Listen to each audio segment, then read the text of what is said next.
Irmãos, meu coração está queimando por mais de Deus. Eu sempre digo aqui que nós precisamos entrar em um ambiente onde a sede, ela vai nos levar a níveis que jamais nós provamos. A sede por mais de Deus, a palavra do Senhor diz que Ele derrama água sobre os sedentos. Água é para quem está clamando. Água é investimento de Deus. Então o Senhor não pede a viagem, Ele está aqui, Ele vai nos tocar, tem uma palavra para o seu coração, amém? Deus está trazendo um tempo onde nós iremos provar da sua bondade, e a palavra do Senhor diz: provai e vede que o Senhor é bom. Provar significa que eu preciso degustar, fluir naquilo que Ele está fazendo. Provai e vede. Quando nós provamos, o Senhor prepara a próxima cena, porque na dependência de Deus não tem a ver com as nossas mãos, mas com aquilo que Ele está fazendo. Estamos vivendo em dias proféticos onde a igreja está caminhando segundo uma palavra, está debaixo da visão do reino de Deus. Nós somos expansores de um reino de justiça, aleluia. A nossa vida é declarar: venha o teu reino e seja feita a tua vontade. Vem, Senhor, vem, porque nós queremos interagir com aquilo que o Senhor está fazendo. Vem e derrama sobre nós uma nova medida. Vem, porque nós estamos como uma terra seca querendo mais. Tem insaciáveis aqui? Insaciáveis, aqueles que por mais que estejam recebendo de Deus, sabe que o nosso Deus não conhece limites. O nosso Deus, Ele extravasa, Ele superabunda sobre nós, aleluia. Então naquilo que para você tem um limite, o Senhor vem e desconstrói esse teu padrão e amplia, para que você possa ver o agir dEle. E na medida de Deus, Ele tem uma medida recalcada, sacudida e transbordante. Sabe o que é isso? Recalcada significa que você precisa colocar o pé para fazer mais espaço. Aí você sacode, mas mesmo assim continua transbordando, porque o nosso Deus é um Deus que sempre nos surpreende. Ele tem um inédito sobre nós. Ele está estreando em nós uma nova história, e eu quero participar disso. Eu quero viver isso, porque o novo de Deus me habilita. O novo de Deus me cura, me restaura. Aleluia! Glória a Jesus. Quero te convidar a abrir a palavra do Senhor em Levítico capítulo 6, versículo 12.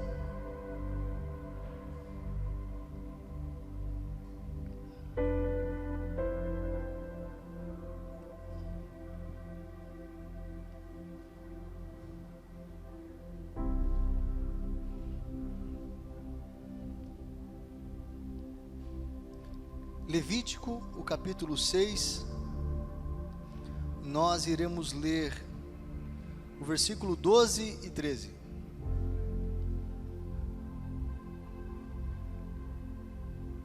Você achou, amém? Amém ou misericórdia? Tem problema, eu espero. Diz assim a palavra do Senhor: o fogo, pois, sempre arderá sobre o altar, não se apagará, mas o sacerdote acenderá lenha nele cada manhã, e sobre ele porá em ordem o holocausto, e sobre ele queimará as gorduras das ofertas pacíficas. O fogo arderá continuamente sobre o altar, jamais deverá ser apagado. Senhor, te damos toda a honra e toda a glória. Abba, tu tem meu coração, um coração apaixonado por ti. Nos pega, Senhor, nessa noite. Ministra em nós aquilo que o Senhor deseja. Que todas as nossas construções humanas caiam por terra, que o Senhor estabeleça a tua vontade e as tuas edificações. Nós queremos nos mover em fé, que a tua palavra encontre guarida em nosso coração, que o nosso coração possa ser uma terra fértil nessa noite. Ser conosco, ministra uma palavra personalizada em nossas vidas, em nome de Jesus. Amém. Aleluia. E o fogo arderá continuamente sobre o altar e jamais se apagará. Irmãos, a nossa vida precisa ser uma vida sacrificial e não sacrificosa. Porque a vida sacrificial fala de entrega. A vida sacrificial fala de amor e devoção. Já a sacrificosa fala de peso, de resistência. Nós precisamos entender o que estamos vivendo. Será que uma vida sacrificosa, cheia de peso, ou uma vida sacrificial, assim como a de Jesus? Ele nos convida para entender e fluir debaixo daquilo que Ele falou, fluir nas suas palavras e na sua vida, porque a vida de Cristo em mim organiza e me cura. A vida de Cristo em nós nos transforma da estrutura, porque às vezes nós só mostramos algo superficial, mas na verdade o Senhor Ele quer tocar nas nossas estruturas. O Senhor quer ir mais a fundo, porque talvez aquilo que nós estamos expressando não tem a ver com essa vida sacrificial. E Deus está te chamando nessa noite para que você possa entrar nesse nível de renúncia, onde não tem mais a ver conosco, mas com Ele. É apesar de nós. Não existe altar sem sacrifício, e não existe sacrifício sem altar. Hebreus, o capítulo 10, fala que na antiga aliança era construído um altar onde os animais eram sacrificados, mas isso não era capaz de perdoar pecados. Ou seja, a cerimônia, a antiga aliança prefigurava algo que ainda estava por vir. Precisamos entender que a antiga aliança é como um gibi. Quantos já viram o gibi? Ó, estou vendo a idade de cada um aí, ó. Lembra do gibi que tinha aquela história ilustrada? É como um gibi sem a escrita. A antiga aliança mostrava, através do cerimonial, a figura, mas em Cristo veio o verdadeiro sentido. Ou seja, o Senhor pediu a Moisés, falou sobre a questão do altar e do sacrifício, mas prefigurando o sacrifício vivo e único, Cristo Jesus, o Cordeiro de Deus, que tira o pecado do mundo. Ele estava falando e prefigurando essa questão. Mas também ele fala sobre um altar, o altar do sacrifício, o altar onde nós entregamos tudo que temos e tudo que somos. Esse altar, querido, tem a ver comigo e com você. Esse altar está falando sobre a sua vida e a minha vida. Jesus ensina o que é sacrifício e o que é o altar. No altar da graça, o que morre é o teu eu. No altar da graça, o que morre são as paixões, o mundo. Cada vez que você sacrifica nesse altar chamado graça, onde esse altar passa a ser eu e você, o mundo vai morrendo dia a dia, e nós vamos crescendo à estatura do varão perfeito. O Senhor chamou um povo para interagir com aquilo que Ele está realizando, e no altar do Senhor, a velha natureza, ela vai morrendo. No altar da graça, a bondade e a misericórdia do Senhor são reveladas. Em Cristo, esse altar passa a ser espiritual, está dentro de nós. Quando se fala em altar, na nossa cabeça humana, nós associamos ao púlpito, não é muitas vezes assim? A gente tem essa mentalidade, altar, o púlpito, mas na realidade, esse lugar que eu estou agora, é só um elevado para que você possa me enxergar melhor, para que possa ter um destaque para as pessoas que estão no fundo. Mas na realidade, queridos, aqui não é o altar. Você consegue entender que o altar está muito além de algo físico? O altar está dentro de nós, é a nossa vida. É por meio do altar que nós somos santificados. Por isso que tem muita gente que sacrifica nos púlpitos e não no altar, porque na sua cabeça humana, O lugar do sacrifício é no púlpito. Traga isso no altar, mas na cabeça dela é o púlpito. E aí estão vivendo uma vida sacrificosa e não sacrificial de entrega. A semente que eu trago no altar, primeiramente, tem que ser entregue dentro de mim. Ou seja, a minha vida se torna uma oferta viva e agradável ao Senhor. Não adianta eu trazer algo para o Senhor, algo externo, se eu não tenho feito a minha oferta aqui dentro. Deus está requerendo um nível maior, você entende isso? Não é somente dizer, é praticar. E nesse altar que somos eu e você, tudo que nós apresentamos comunica algo no reino do Espírito. E a pergunta é, o que nós temos ofertado ao Senhor? Tire a sua mentalidade, não tem nada a ver com dinheiro, tem a ver com aquilo que eu e você temos apresentado para Ele. Que tipo de oferta nós temos expressado? Que tipo de oferta nós temos oferecido ao Senhor? Que tipo de oferta nós temos sido ao Senhor? Eu sempre digo aqui que se Deus não for o primeiro, Ele não pode ser o segundo. Ele quer tudo que temos, tudo que somos, porque Ele só pode ser Senhor daquilo que nós entregamos para Ele. Ele é Rei dos reis e Senhor de senhores. Deus te chamou para ser dominador sobre a terra. Deus estabeleceu a sua igreja como senhores na terra, por isso que Ele é Senhor de senhores. Senhor, letra maiúscula, de senhores, de letra minúscula. Por que senhores? Porque senhores dominam. Sabe por que a terra está num caos? Porque nós entregamos o governo a Satanás.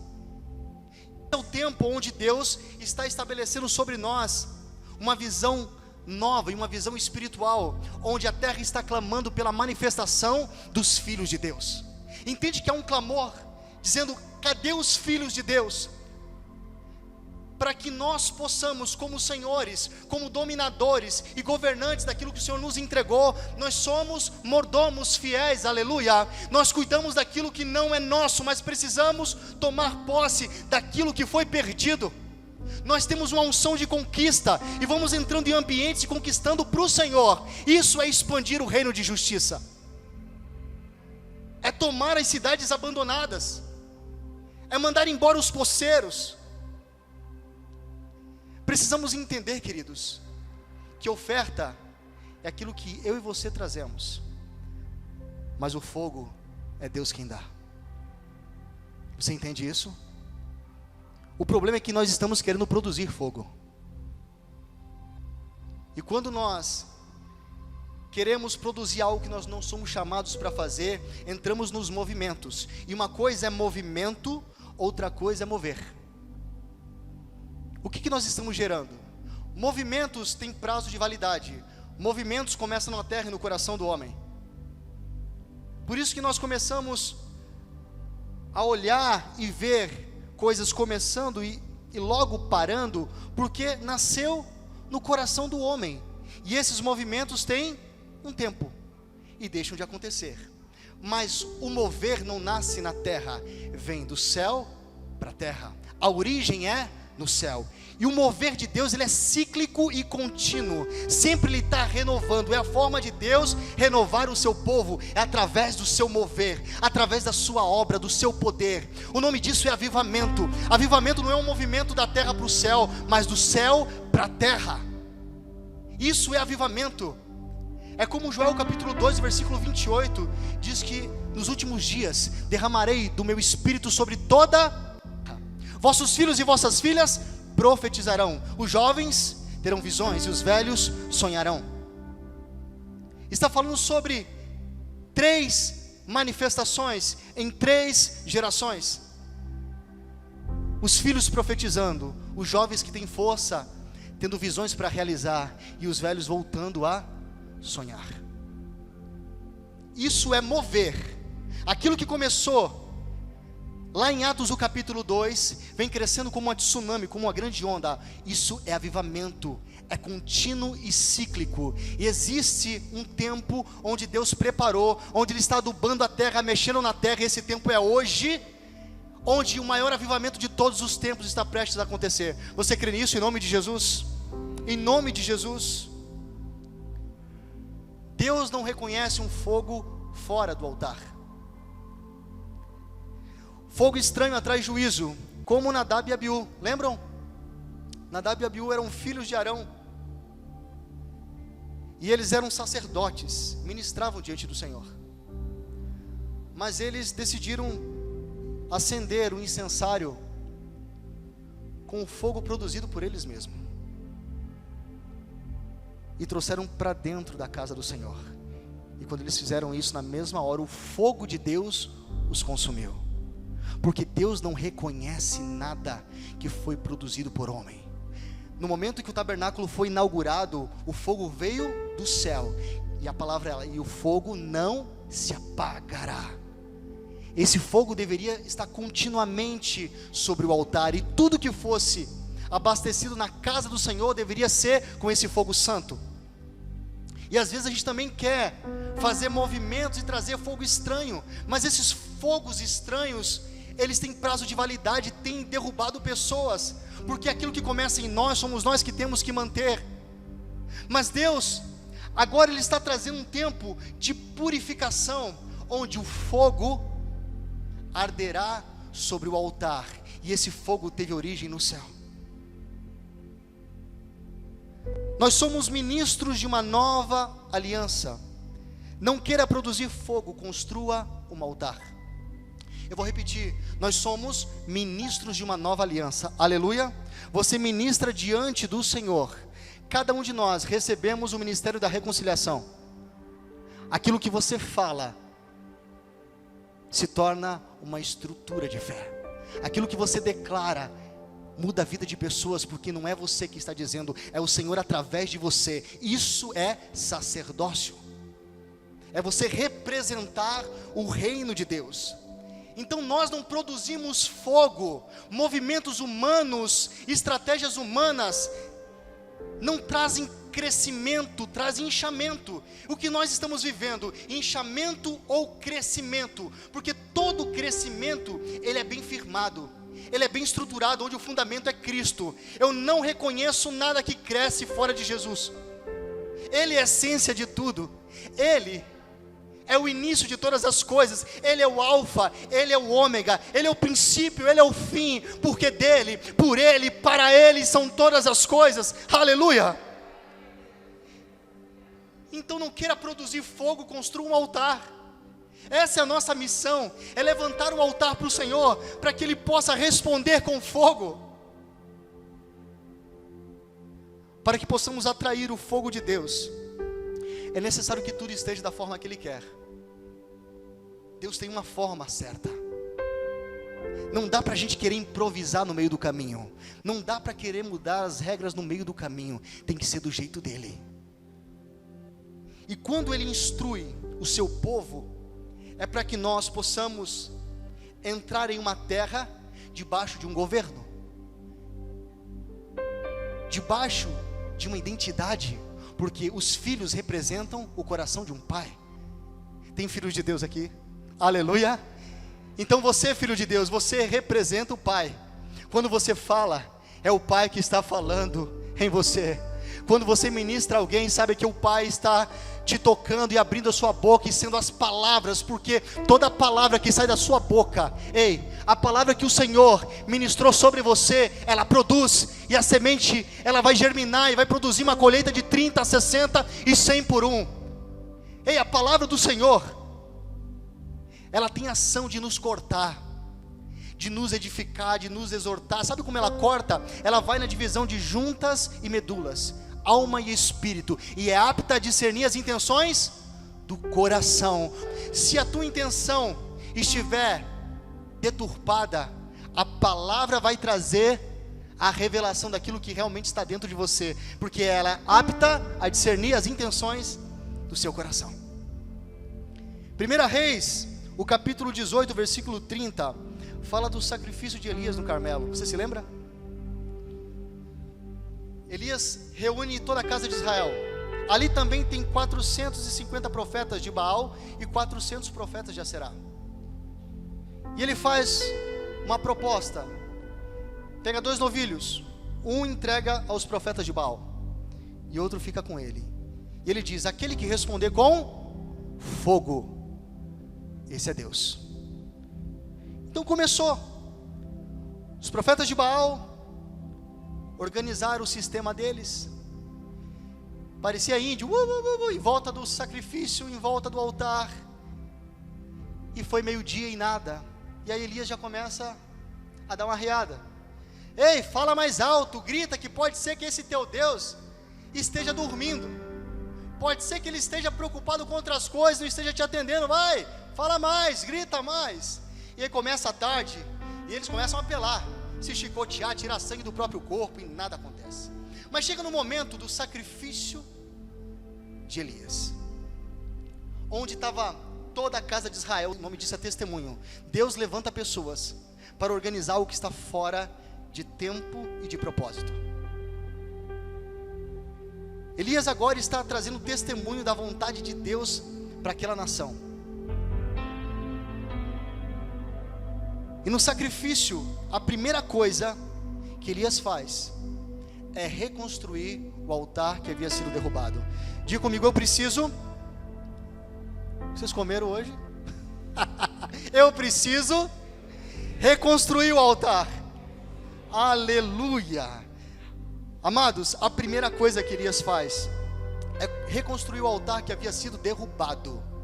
Significa que naquele lugar, um dia, já foi o altar do Senhor, mas precisava ser reconstruído. E sabe qual é a forma de reconstrução?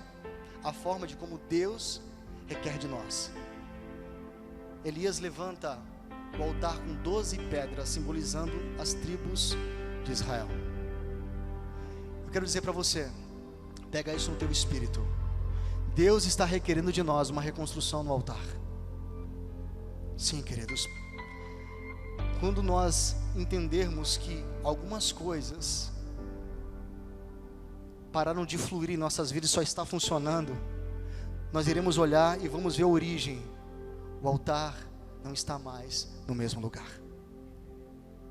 As nossas prioridades mudaram. E quando as nossas prioridades mudam, nós não reconhecemos mais o altar do Senhor. Nós vamos tratando as coisas com indiferença. E o tempo vai passando. E um dia onde era visitado e levantado sacrifício de louvor ao Senhor, aquele lugar é só uma lembrança. Deus está ministrando a corações nessa noite. É necessário reconstruir o altar. Eu estou falando sobre a sua vida, sobre a sua casa. Deus está trazendo estratégia sobre nós. Comece a levantar, colocar as pedras no lugar certo. É preciso voltar a sacrificar da maneira correta. Porque não é somente jogar um novilho em cima. Tem que ser da forma que Deus espera. Depois a palavra do Senhor diz que ele arrumou a lenha. O que é lenha? Combustível para o fogo. Perceba que nesse processo existem etapas que não podem ser queimadas. Primeiro eu reconstruo o altar, crio a estrutura. Depois eu preciso colocar sobre o altar a lenha, que simboliza o combustível. Não adianta ter estrutura e não ter lenha. Colocou o sacrifício. O sacrifício fala daquilo que precisa ser consagrado. O que Deus está requerendo de você? O que precisa ser colocado no altar? Uma vez que nós entendemos que o altar precisa de reparação, eu também preciso olhar qual que é a natureza da minha oferta. Porque nesse altar não pode ser ofertado qualquer coisa, não é o que sobra. É tudo que eu tenho, é tudo que eu sou. E mais, Elias faz algo que parece que foge do script. Em volta do altar ele cava uma vala. Aparentemente não tem nenhum tipo de sentido isso. Mas sabe por quê? Porque o próximo ingrediente adicionado foi água. A palavra do Senhor diz que Elias pede água, e por 3 vezes ele encharca o sacrifício, a lenha e o altar, de tal forma que essa vala em volta do altar fica cheia. Agora, eu pergunto para você, se o propósito era que esse altar e esse sacrifício pegasse fogo, cabe na sua cabeça humana alguém encharcar de água? Deus não respeita aquilo que para você é impossível. Ele se move pela palavra que Ele liberou. A nossa visão humana, aquilo que para a gente é impossível, Deus está dizendo: eu vou na contramão para mostrar que eu sou Deus. Eu vou contra a física, eu vou contra a medicina para mostrar que eu estou no controle. Aleluia! E nesse momento, eu imagino que as pessoas que estavam ali não estavam entendendo nada, porque água simboliza palavra de Deus.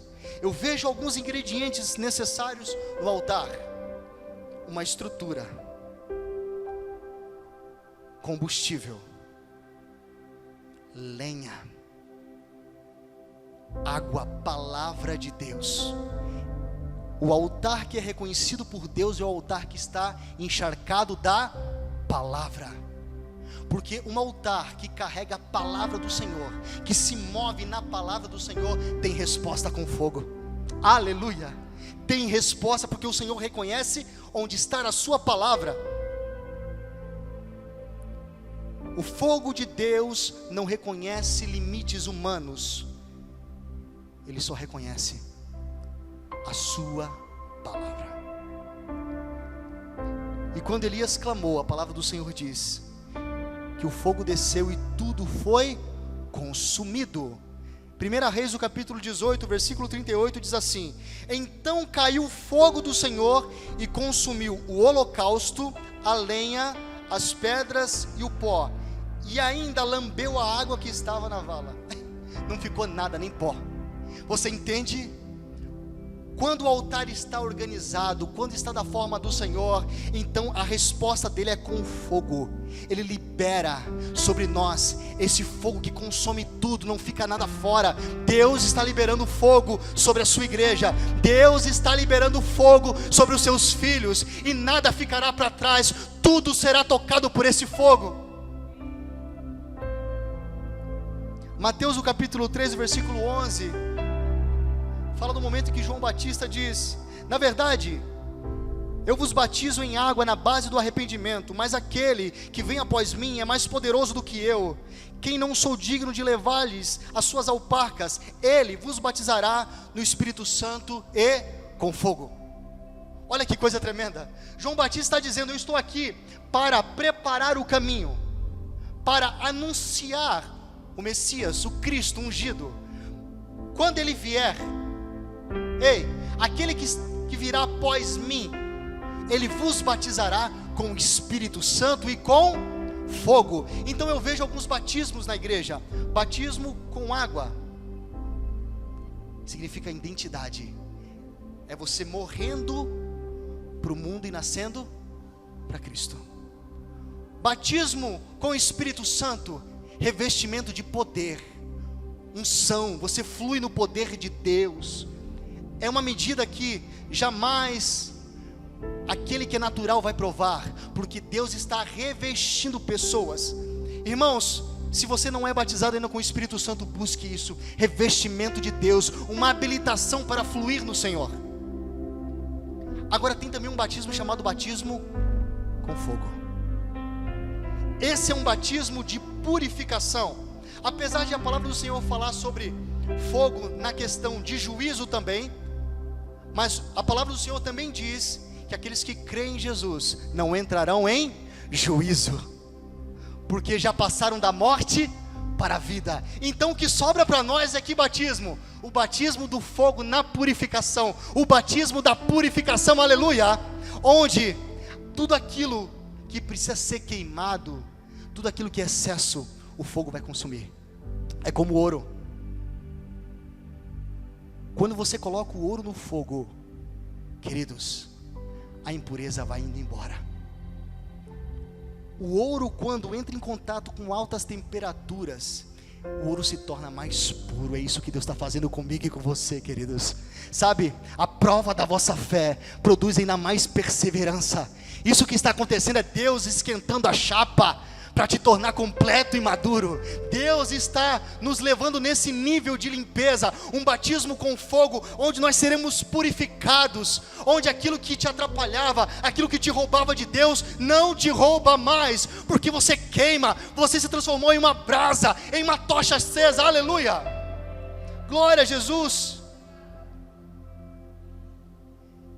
Nesse batismo é um mergulho nas profundezas de Deus, onde nós somos livres da culpa, nós somos livres do engano, dos vícios, do pecado. Você se torna mais parecido com Jesus, ou seja, o Espírito Santo vai criando dentro de você o caráter de Cristo. Sabe qual que é a minha oração todos os dias? É dizer: Espírito Santo, forma o caráter de Cristo em mim, para que cada dia eu me pareça mais com meu Senhor. O batismo de fogo está na busca por ser mais puro no Senhor, um batismo de pureza, um batismo de arrependimento, porque quando a gente se arrepende, e esse arrependimento é genuíno, a gente abandona. Ei, queridos, pecado tem nome, nós precisamos colocar nome àquilo que tem nos atrapalhado na caminhada. Nós precisamos rasgar o nosso coração, abrir o fecho e dizer: Senhor, está aqui, ó, está tudo nas tuas mãos, agora eu preciso ser batizado com o teu fogo, eu preciso desse fogo puro, santo, eu preciso ser purificado. Aí você me diz: e depois que o fogo desce, pastor? Ele precisa continuar aceso. E sabe o que mantém o fogo? A lenha. Uma vez que o fogo desceu, quem faz a manutenção do fogo somos eu e você. Depois que o fogo desce, o que tem que ser inserido nesse fogo é a lenha, porque se não tem lenha, não tem fogo.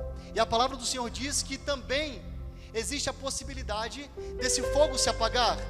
E não apagueis o fulgor do Espírito Santo. O que é o fulgor? O brilho, a expressão, o fogo. O relacionamento com o Espírito Santo nos faz queimarmos todos os dias, onde a nossa vida ela vai crescendo de fé em fé, de glória em glória, de vitória em vitória. Tem lenha aí? Tem lenha? Bora queimar? Aleluia! Vamos colocar lenha nesse altar, vamos colocar combustível, porque esse é o princípio ativo de uma grande queima para o Senhor. Mas depois que a lenha virou cinza, ela precisa ser retirada. Sabe por quê? Porque cinza não queima. Diga comigo: cinza não queima. Preste atenção. Uma vez que a lenha queimou e virou cinza, agora ela precisa ser retirada com cuidado e levado fora do arraial, em um lugar limpo. Eu estou falando das suas memórias, das suas lembranças, daquilo que aconteceu no passado. Cinza fala de uma lenha que um dia queimou. Ei, no altar vai ter a lenha, e em contrapartida essa lenha, ela vai se tornar cinza. Quando a cinza chegar nesse estágio, ela precisa ser retirada. O meu altar não pode estar somente cheio de cinza, porque se tiver carregado de cinza, o fogo vai apagar. Você entende que no altar, nesse fogo que queima, ele vai ter a lenha, que é o combustível, e essa mesma lenha começa a se queimar e se torna cinza. A manutenção do fogo somos eu e você que precisamos fazer. Sacerdotes, ministros de uma nova aliança, precisamos pegar com cuidado essa cinza que um dia queimou e colocar em um lugar limpo, armazenado. Eu estou falando sobre coisas que nós vivemos no passado, que hoje não se fazem mais necessárias continuarmos vivendo, porque se eu ficar entulhado de cinza, uma hora o fogo vai apagar. Estamos muitas vezes presos em coisas que já deram certo, mas o tempo mudou, a estação mudou, E Deus está requerendo de nós outra coisa. Deus, Ele quer a lenha no altar, e quer que você entenda que a cinza não é para que você possa somente esquecer, não. Queridos, o Senhor respeita a nossa essência. Tem coisas que aconteceram lá atrás, que precisam ser ainda carregadas em nossas lembranças, mas não podem mais atrapalhar o nosso presente, senão irá comprometer o nosso futuro. Tem cinzas que precisam ser tiradas com cuidado e ser depositada fora, porque se só entrar lenha e não sair cinza, nós teremos um problema. Perceba que o agir de Deus, ele é cíclico. Esse renovo acontece quando a lenha entra e a cinza sai. A lenha entra e a cinza sai. Isso acontece quando? A cada manhã. E o sacerdote porá a lenha sobre o altar a cada manhã, e o fogo jamais se apagará. Entende qual é a forma de como esse fogo vai continuar aceso? Eu e você nos tornando responsáveis por aquilo que Deus está realizando. Ficamos muitas vezes presos a lembranças do passado, estamos entulhados de cinzas, e Deus está dizendo: você precisa tirar do altar. Sim, você precisa tirar. Eu vejo duas gerações. Uma geração que acha que já viveu tudo de Deus, que não se surpreende com mais nada, e uma geração que é lenha, que está queimando. Eu quero dizer para a geração que acha que já viveu tudo, que as misericórdias do Senhor se renovam a cada manhã. Tem novidade, tem novidade. E se você não entender isso, você vai ser tirado e colocado de lado, para não atrapalhar o fluxo do reino de Deus, para não atrapalhar a lenha de queimar, para não atrapalhar o fogo. Mas queridos, precisamos entender que existe outra geração chamada lenha. Essa lenha está vindo com tudo. Temos lenha aqui, aleluia. Está vindo com tudo, queimando na presença do Senhor. Então eu quero dizer para a lenha: deixa o menino rodar. A gente vai controlando nos excessos, mas deixa o menino rodar. Ei, se você está apaixonado não vê distância. O apaixonado por Jesus, ei, não vê limites, ele vai entrando, ele chora, e daí a baba junta com o ranho, e está tudo certo. O que ele quer é só ficar na presença do Senhor. Ei, lenha, queima. Eu quero dizer para você que essa é a tua noite, onde o Senhor está trazendo a reconstrução no altar, onde as cinzas estão sendo tiradas com cuidado. Ei, as cinzas precisam ser retiradas com cuidado. Não é jogar fora, é colocar fora do arraial. Mas isso não é mais necessário para os dias de hoje. Isso não é mais uma realidade para hoje. Deus está dizendo: lenha, volte a queimar. Lenha, seja o combustível. Ei, nós precisamos entender esse processo de Deus. Chega de entulho, queridos. Chega de entulho. Precisamos nos comprometer com essa manutenção do fogo, porque se a gente tratar isso com indiferença, o fogo vai apagar. Quem libera o fogo, quem produz o fogo é o Senhor. Mas quem precisa visitar a cada manhã o altar e ver qual que é a situação, somos eu e você. Você entende isso? Recantararabaixou. Oh Espírito Santo, como é bom te ouvir, como é bom te sentir. Move agora o teu povo, Senhor. Nós agora estamos entrando nesse novo tempo, nessa nova estação, onde estamos queimando, Senhor. Entendemos que a cinza precisa ser retirada. Nós queremos, Pai, queimar de uma maneira que nós nunca queimamos.